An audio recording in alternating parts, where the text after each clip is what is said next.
ওং নমঃ শিবায়। হর হর মহাদেব। নমস্কার বন্ধুরা, আমি পল্লব আর আপনারা দেখছেন রাধাকৃষ্ণ ইউটিউব চ্যানেল।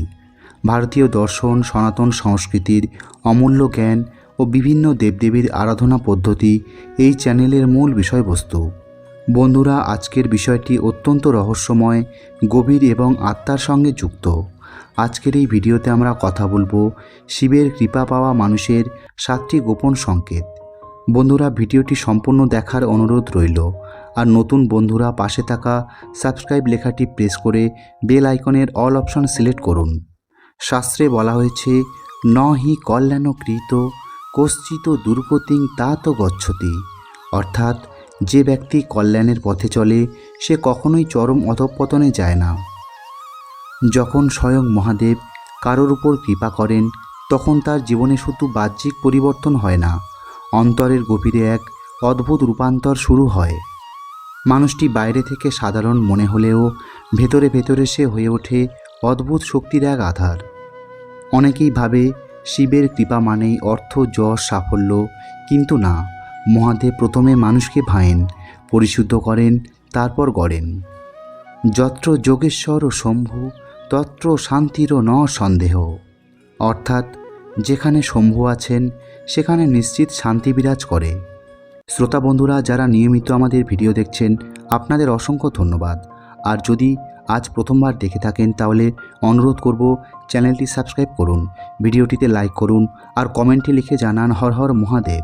আপনার একটি লাইক ও শেয়ার আমাদের আরও অনুপ্রাণিত করে এমন আধ্যাত্মিক বিষয় নিয়ে কাজ করতে। বন্ধুরা, আজ আমরা এমন 7টি সংকেত জানব যেগুলো খুব সূক্ষ্ম, খুব গভীর, কিন্তু নিশ্চিত প্রমাণ করে মহাদেব আপনার জীবনে নিঃশব্দে কাজ করছেন। বন্ধুরা, ভিডিওটি মনোযোগ দিয়ে শেষ পর্যন্ত দেখুন। হয়তো আপনি নিজেই খুঁজে পাবেন আপনি সেই সৌভাগ্যবানদের একজন কিনা। বন্ধুরা, প্রথম সংকেতটি হলো হঠাৎ নিঃসঙ্গতার প্রতি আকর্ষণ। শিবের কৃপাপ্রাপ্ত মানুষের প্রথম গোপন সংকেত হলো অকারণে নিঃসঙ্গ থাকতে ভালো লাগা। আগে যেখানে ভিড়, আড্ডা, কোলাহল ভালো লাগতো, এখন সেখানে অস্থিরতা লাগে। মন চায় নির্জনে বসে থাকতে, আকাশ দেখতে বা নীরবে জপ করতে। যোগী যুঞ্জিত শততম আত্মানাং রহস্যে স্থিত। অর্থাৎ, যোগী সর্বদা নির্জনে অবস্থান করে আত্মাকে সংযত করে। এটা ডিপ্রেশন নয়, এটা অন্তরের জাগরণ।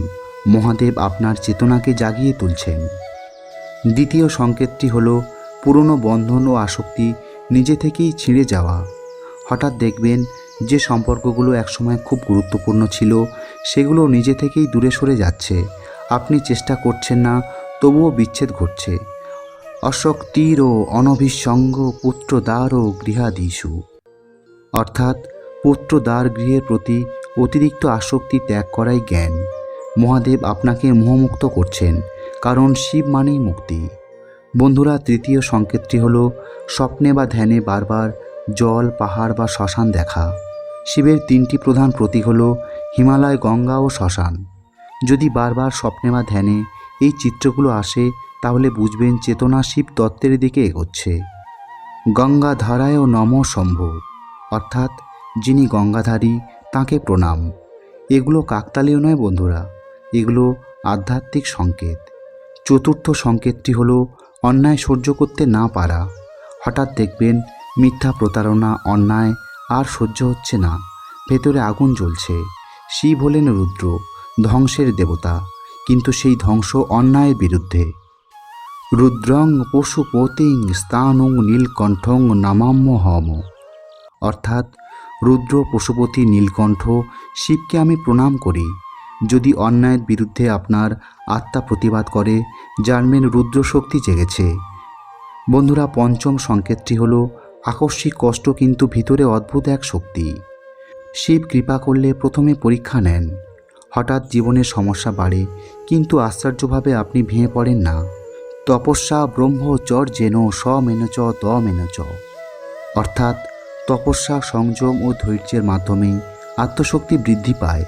বন্ধুরা, এটা শাস্তি নয়, এটা পরিশুদ্ধি। ষষ্ঠ সংকেতটি হলো ওং নমঃ শিবায় মন্ত্রের প্রতি আকস্মিক আকর্ষণ। হঠাৎ দেখবেন এই মন্ত্রটি নিজে থেকেই মুখে চলে আসছে, ওং নমঃ শিবায়। অর্থাৎ আমি সেই কল্যাণময় শিবকে প্রণাম করি। এই পঞ্চাক্ষরী মন্ত্র আত্মার কম্পনকে শিবতত্ত্বের সঙ্গে যুক্ত করে। বন্ধুরা, সপ্তম এবং শেষ সংকেতটি হলো মৃত্যু ভয় কমে যাওয়া। এটি হলো সবচেয়ে বড় সংকেত, মৃত্যুর ভয় ধীরে ধীরে কমে যাওয়া। শিব হলেন মহাকাল, তাঁর কৃপা পেলে মানুষ বুঝতে পারে আত্মা অমর। ন জায়তে স্মৃয়তে বা কদাচিৎ, অর্থাৎ আত্মার কখনো জন্ম বা মৃত্যু নেই। যখন এই উপলব্ধি আসে তখন বুঝবেন আপনি শিব চেতনার পথে অনেক দূর এগিয়ে গেছেন। বন্ধুরা, শিবের কৃপা কোনো বাহ্যিক অলৌকিক ঘটনা নয়, এটি অন্তরের রূপান্তর। মহাদেব কখনো হঠাৎ ধনসম্পদ দেন না। তিনি প্রথমে মনকে পরিষ্কার করেন, অহংকার ভাঙেন, তারপর জীবনকে নতুন আলোয় ভরিয়ে দেন। শিবহম শিবহম, অর্থাৎ আমি শিব, আমি চৈতন্য। আজ যদি এই 7টি সংকেতের মধ্যে কয়েকটি আপনার জীবনে মিলে যায়, ভয় পাবেন না, আনন্দিত হন। কারণ শিব যখন কাউকে বেছে নেন তখন তাকে সাধারণ রাখেন না। আপনার জীবনে যত ঝড় আসুক, মনে রাখবেন ঝড়ের মধ্যেই শিব তাণ্ডব করেন, আর সেই তাণ্ডবই নতুন সৃষ্টির সূচনা। তো এই ছিল আজকের ভিডিওর বিষয়। ভিডিওটা এখানেই শেষ করছি। বন্ধুরা, আশা করি এই ভিডিওটি দেখে আপনি সমৃদ্ধ হয়েছেন। আজকের ভিডিওটা কেমন লাগলো কমেন্ট করে অবশ্যই জানাবেন। ভিডিওটা ভালো লাগলে আমাদের এই চ্যানেলকে লাইক, কমেন্ট, শেয়ার এবং অবশ্যই সাবস্ক্রাইব করুন। আবার দেখা হবে পরের ভিডিওতে নতুন এক আধ্যাত্মিক বিষয় নিয়ে। ততদিন ভালো থাকবেন, সুস্থ থাকবেন। আর আমি ছিলাম পল্লব আপনাদের সাথে। আর মহাদেবের আশীর্বাদে আপনার জীবন সুন্দর ও সার্থক হয়ে উঠুক। আর আপনি যদি মহাদেবের ভক্ত হয়ে থাকেন তাহলে কমেন্টে লিখুন হর হর মহাদেব।